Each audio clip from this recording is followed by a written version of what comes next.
His home is gone. Everything he knows is gone. So is his neighbor's home. And it's kind of remarkable to think. You see the dumpster right here.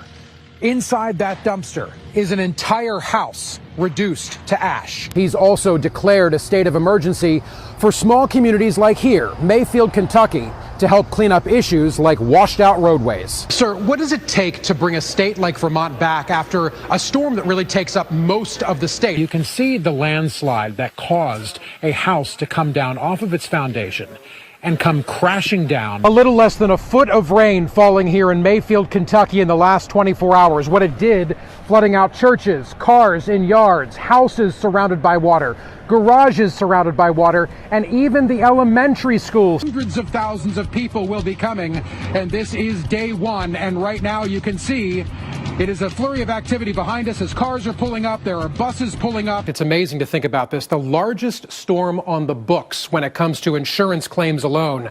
753,000 claims were filed after Ian. Still 80,000 are unsettled. We saw the number of people out drop dramatically. In fact, we would go for 10, 15, 20 minutes without seeing one person walking by. So people are taking care of themselves and their pets as early in the day as possible. That's smart because the excessive heat warning here kicks in again today. Now, you can actually see the Buffalo Bayou over here. It is over its banks, but that is not abnormal. It's supposed to do that.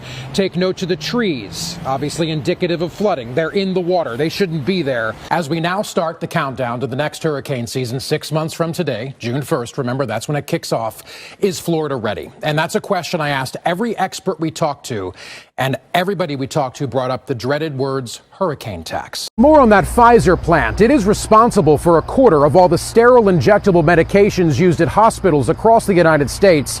Pfizer does say that will likely lead to long-term shortages. What is the messaging you give to the president after having spent time here, talked to people on the ground here, talked to the governor, bipartisan efforts all around trying to get this state moving again and get the roadways open again?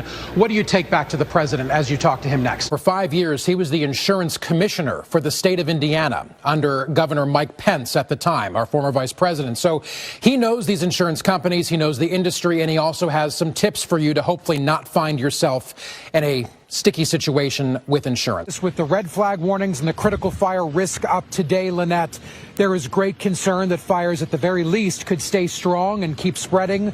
Let's hope no new fires spark.